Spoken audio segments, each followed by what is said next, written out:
Hello guys, in this lecture we will discuss foreign travelers in India. Without wasting time, let's start. तो जो first traveller है foreign traveller है India में वो है Megasthenes. He is from Greek and he was N ambassador of Seleucus Nicator. And जिससे court में आए थे, जिसके ड्यूरेशन में आए थे, वो थे the great Chandragupta Maurya.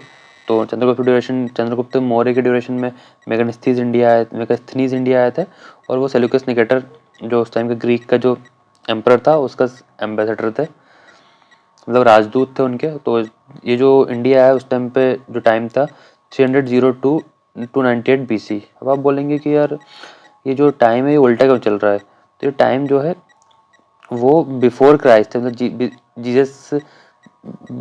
Jesus Christ के पहले का टाइम है. तो जैसे हम लोग डिस्कशन करते हैं ना सब, जैसे हम लोग मैथ्स में पढ़ते हैं कि 0 होता है, क्या 1 2 3 इधर आता है, तो देन इधर से -1, देन -1 -2 -3. तो इसलिए जो यहाँ पे जीसस क्राइस्ट का बर्थ हुआ था, तो उसके बाद का टाइम हम लोग आफ्टर जीएस जो हम लोग जिस ड्यूरेशन में जी रहे हैं वो प्लस करके जीते कर रहे हैं. बिफोर जीएस का जो टाइम है तो वो इसलिए हम लोग इसको यहाँ पे ऐसा उल्टा लिखा है. तो ambassador of Seleucus Nicator who visited in India court of Chandragupta Maurya and he describe India in his book indica. तो इन्होंने मेगास्थनीज ने इंडिया को जो डिस्क्राइब किया था उनकी अपनी बुक में डिस्क्राइब किया था. इस बुक का नाम इंडिका था. तो कहीं पे इंडिका की स्पेलिंग लास्ट में के आता है, कहीं पे सी ए आता है. दोनों में जो भी हो आप उसे वो कर सकते हैं.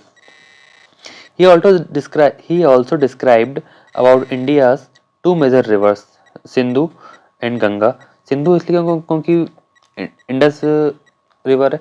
तो जो इंडिया आए थे वो सिंधु नदी के उससे आए थे.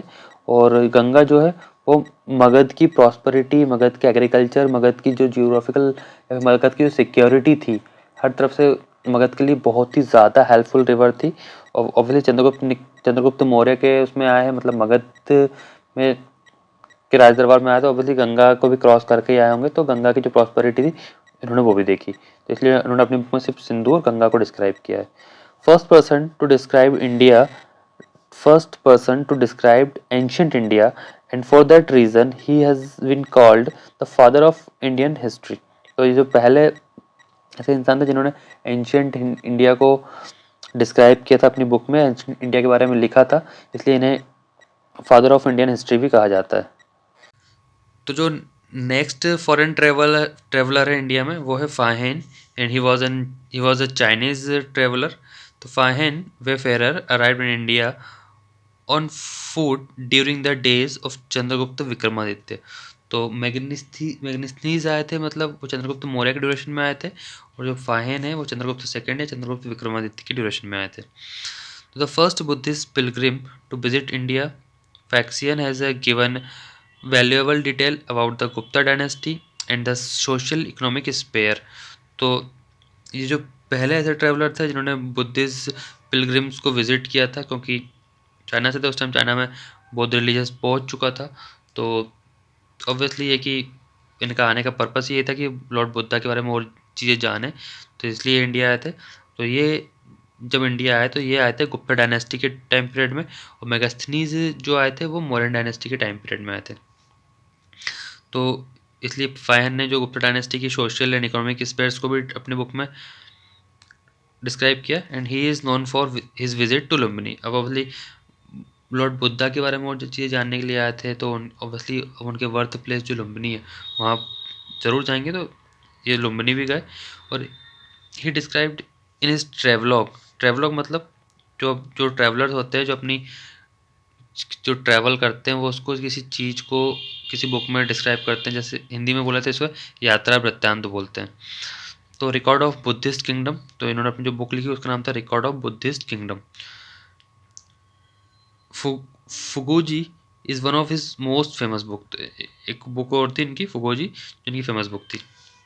उसके बाद जो नेक्स्ट चाइनीज ट्रेवलर थे हैंसांग. तो Hiuen Tsang was a Chinese Buddhist traveller who belong too early सांग पीरियड ऑफ चाइना. तो हैंसांग का जो इंडिया में आने का टाइम है वो फायहन के बाद है. मतलब कि फायहन अगर गुप्ता पीरियड में आए थे तो हैंसांग के आने का जो टाइमिंग होगा वो पोस्ट गुप्ता पीरियड होगा. एक्चुअली फाहियान को भेजा गया था लॉर्ड बुद्धा और उनसे रिलेटेड और भी जानकारी इसको कलेक्ट करने के लिए और इंडिया के बारे में जानने के लिए।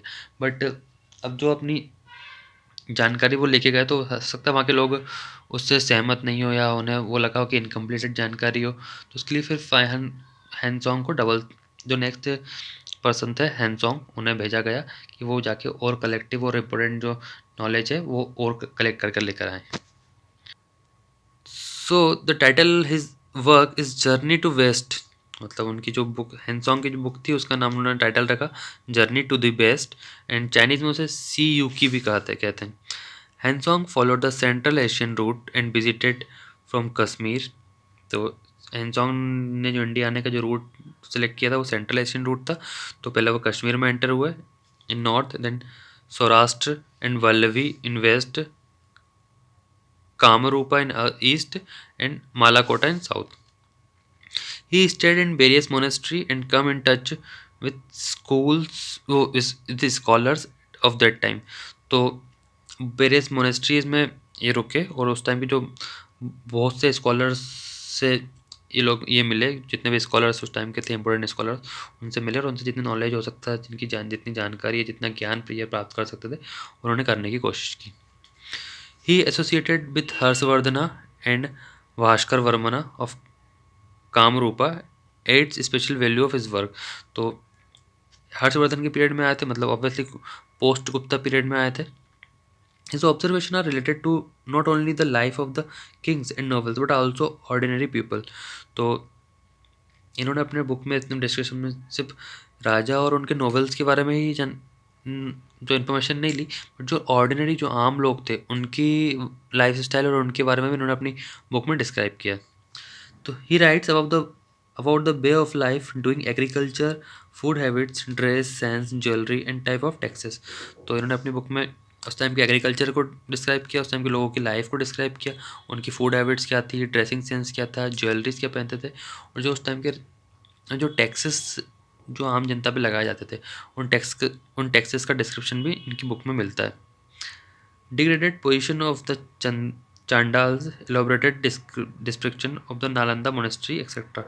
तो चांडाल्स की जो गिरती हुई पोजीशन है उसके बारे में इन्होंने डिस्क्राइब किया, और जो नालंदा का डिस्क्रिप्शन है वो भी इन्होंने किया, नालंदा मोनेस्ट्री का। He was attacked by robbers on the way, sometimes which we don't find in the narration of Faihan who traveled in the Gupta period. तो हैंसोंग ने अपनी बुक में जो रास्ते में उन्हें रॉबर्स द्वारा लूटा गया, जो रास्ते में लूटपाट होती थी, उसका डिस्कशन भी किया। बट ये जो डिस्कशन है हमें फाइहान की जो इससे पहले जो फाइहान चाइनीज ट्रेवल आए थे उनके डिस्क्रिप्शन में नहीं मिलता। मतलब कि गुप्ता जब फाइहान आए थे गुप्ता पीरियड में, मतलब उस टाइम पे लूटपाट या वो नहीं होती थी, मतलब जो एडमिनिस्ट्रेशन है वो ज़्यादा स्ट्रांग हुआ करता था।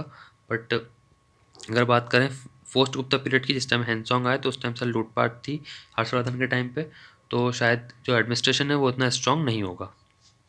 It shows that the administrative machinery deteriorate, तो वही कि एडमिनिस्ट्रेशन मशीनरी है वो इतनी स्ट्रांग नहीं होगी। Then Ibn Battuta was a Morocco explorer. Morocco वो इस नोरा फतेही वाला, जैसे नोरा फतेही आई तो वो चलता जा रहा है उस टाइम से अभी तक कि इब्न बतूता से लेके नोरा फतेही तक सब मोरक्कन ट्रेवलर्स हैं जो इंडिया आ रहे हैं। He is known for the account of his journey called Rihla. तो उनकी जो जर्नी है उसका नाम उन्होंने, मतलब जो बुक उन्होंने अपनी इंडिया पे जर्नी पे लिखी है उसका नाम रिहिला था, उसका जो टाइटल था रिहिला था। He travelled for nearly 30 years and covered most of the Islamic world. तो इन्होंने 30 साल समथिंग ट्रेवल किया, और जो और भी ज़्यादा इस्लामिक वर्ल्ड सेट कंट्रीज थी उनका भी ट्रेवल किया। Before he set of India in 1332 या 33 he had made pilgrimage trip of Mecca and had already traveled extensively in Syria, Iraq, Persia, Yemen, Oman, and a few trading ports on the coast of East Africa. He also explored southern and eastern Europe, South Asia, Central Asia, Southeast Asia, and China. He reached Sindh. Came to be known, MBT is patron of art and literature. मतलब मोहम्मद बिन तुगलक, उस time Mohammad bin Tughlaq के time पे ये India आए थे, तो इन्हें पता चला कि जो मोहम्मद बिन तुगलक है वो आर्ट और लिटरेचर के संरक्षक हैं। तो ये उनके दरबार में गए, उनके कोर्ट में गए। Then Mohammad bin Tughlaq lived up to Ibn Battuta's expectations of wealth and generosity, and the travelers was received with honor and gifts and appointed the grand qazi judge of Delhi as that he held for several years। तो Ibn Battuta को पता चला कि भाई जो मोहम्मद बिन तुगलक है वो art and literature के शौकीन है, संरक्षक है। तो उनके दरबार में गए कुछ वेल्थ की एक्सपेक्टेशन से। तो उनकी जो एक्सपेक्टेशंस थी वो पूरी हुई। मोहम्मद बिन तुगलक ने उन्हें गिफ्ट भी दिए, ऑन सम्मान भी दिया, और उसके बाद उन्हें जो दिल्ली का ग्रैंड काजी नियुक्त कर दिया, क्योंकि जो इब्न बतूता थे वो एक बहुत ही प्रॉस्पर इस्लामिक फैमिली से बिलीव करते थे। तो जो शरिया का ज्ञान हो सकता है, जो और भी जो लिटरेचर हो सकते थे, कुरान वगैरह इस्लामिक लिटरेचर्स, तो उनका नॉलेज अच्छा खासा नॉलेज रखते थे। तो इसलिए उन्हें एक ग्रैंड काजी है जो चीफ जस्टिस ऑफ दिल्ली, आज के टाइम में बोल सकते हैं कि chief justice of supreme court, उन्हें अपॉइंट किया गया मोहम्मद बिन तुगलक ने। तो उन्होंने बहुत साल तक वो जॉब की। Impression due to some misunderstanding restored into imperial service. तो उसके बाद मोहम्मद बिन तुगलक से साथ कुछ मिसअंडरस्टैंडिंग के कारण उन्हें बंदी बना लिया गया, जेल में डाल दिया गया। बट जब वो मिसअंडरस्टैंडिंग क्लियर हुई तो उन्हें फिर से उनका जो इंपीरियल सर्विस है, जो उनकी पोस्ट थी, उसे वापस उन्हें दे दी गई। Then he was appointed sultan's envoy to the Chinese emperor in 1342। उसके बाद भाई इन्होंने बोला, मोहम्मद बिन तुगलक को, इब्न बतूता ने, कि भाई मैं ट्रैवलर हूँ और मेरा जो शौक़ है, मेरी जो हॉबी है वो ट्रैवल ही है। तो मुझे एक जगह मतलब एक जॉब में मैं बंद कर नहीं रहना चाहता। तो उसके बाद मोहम्मद बिन तुगलक ने उस कंडीशन को समझा और उन्होंने बोला कि भाई आप ठीक है, आप चाइना जाओ। तो उन्होंने उसे अपने चाइना के दरबार में अपना राजदूत बना के भेजा 1342 में। तो travelling was also more insecure. तो उस टाइम पे भी ट्रैवलिंग बहुत इनसिक्योर थी। तो Ibn Battuta was attacked by band of robbers several time. तो इब्न बतूता पे भी जो रोवर्स हैं, लुटेरे हैं, उन्होंने सेवरल बहुत टाइम अटैक किया। In fact he prefer travelling in a caravan along with companion. तो ये उस टाइम पे जो ट्रैवलिंग करते थे वो मोस्टली ग्रुप में ट्रैवल करना प्रेफर करते थे। जैसे और अदर ट्रैवलर्स भी होंगे या कुछ ग्रुप कहीं जा रहा होगा तो उनके साथ ट्रैवल करना पसंद करते थे, ताकि लूट पाट के डर से। But he did not deter highway robbers. तो उसके बाद जब दिल्ली से ये फ्री हुए, दिल्ली से जब उन्हें चाइना जाने की परमिशन मिली, तो फिर इन्होंने अपना ट्रैवल किया। पहले ये मालाबार गए, फिर मालाबार से मालदीव गए, देन फिर श्रीलंका, श्रीलंका से अगेन मालदीव, वो मालाबार, फिर बंगाल और असम, फिर मतलब वापस इंडिया आए, फिर इंडोनेशिया, उसके बाद चाइना। जो चाइना के जो जायटून जो स्टेट है उस टाइम का, वहाँ पे गए। His account is often compare with the that of Morocco Marco Polo. तो मार्को पोलो भी एक ट्रेवलर थे। तो इनका जो अकाउंट है इब्न बतूता का, जो मार्को ट्रेवल के जो डिस्क्रिप्शन है ट्रैवलिंग का, उससे कंपेयर किया जाता है। Who Marco Polo who visited China and also India from his home based in Venice in late 13th century। तो मार्को पोलो जो वेनिस ट्रेवलर थे, जो इंडिया और चाइना आए थे। तो मार्को पोलो का जो डिस्क्रिप्शन था ट्रेवल का, उससे कंपेयर किया जाता है इब्न बतूता के जो ट्रैवलिंग डिस्क्रिप्शन है उससे। उसके बाद जो नेक्स्ट हमारा फॉरेन ट्रैवलर है वो है Alberuni. He was an Persian scholar. He came to India along with Mohammad of Ghazni. Ghazni के साथ ही इंडिया आए थे। अगर मैंने आपको सजेस्ट किया था भारत एक खोज सीरियल देखने को, तो अगर आपने वो सीरियल देखा होगा तो उसमें अलबरूनी का जो एक उसकी जो बुद्धिमत्ता बोल दो या उसकी वाइसनेस बोल दो, उसका रिजल्ट देखने को मिलता है। He was the first Muslim scholar to study India. He wrote the book Tehkeek-e-Hind and considered the father of Indology. Then Abdur Razzaq, 1443 to 44. Persian traveler, ambassador of Shahrukh of Timur dynasty, Timrud Timrud dynasty, came during the rule of देवराया second, मतलब Vijayanagar empire के time पे India आए थे। Stayed in India at the palace of Zamorin of Kozhikode, Calicut. He book his book entitled Matla Sadan wa Majmaul Bahrain describe the life and the event in Calicut under the Jamorin and also the ancient city of Vijayanagar at Hampi। उसका जो next foreign traveller है वो है दुर्राते बर बरबोसा। He was an Portuguese traveler. So studied in India for 16 years, most of the time in Kerala and in Vijayanagar dynasty. Barbosa studied Malayalam and has written about the culture that prevailed as so also about the social life.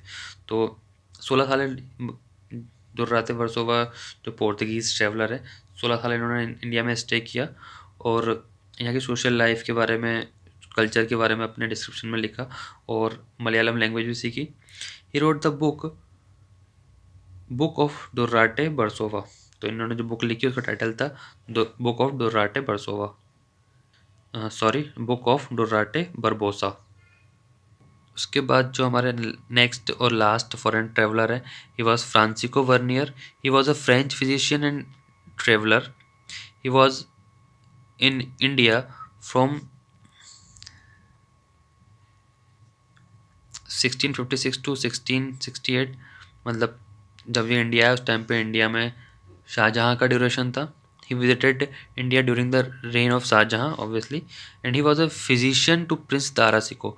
तो ये दारा सिको के physician थे. Dara Shikoh was a son of Shahjahan and brother of Aurangzeb, and later was attached with to the court of Aurangzeb. Travels in the Mughal Emperor Travel in the Mughal Empire was written by Francisco Vernier. तो Francisco Vernier ने अपनी book लिखी जिसका title था travel in Mughal empire. The book mainly talk about the rule of Dara Shikoh and Aurangzeb. So guys, it is our discussion on foreign travelers in India. So all the very best. Thank you so much.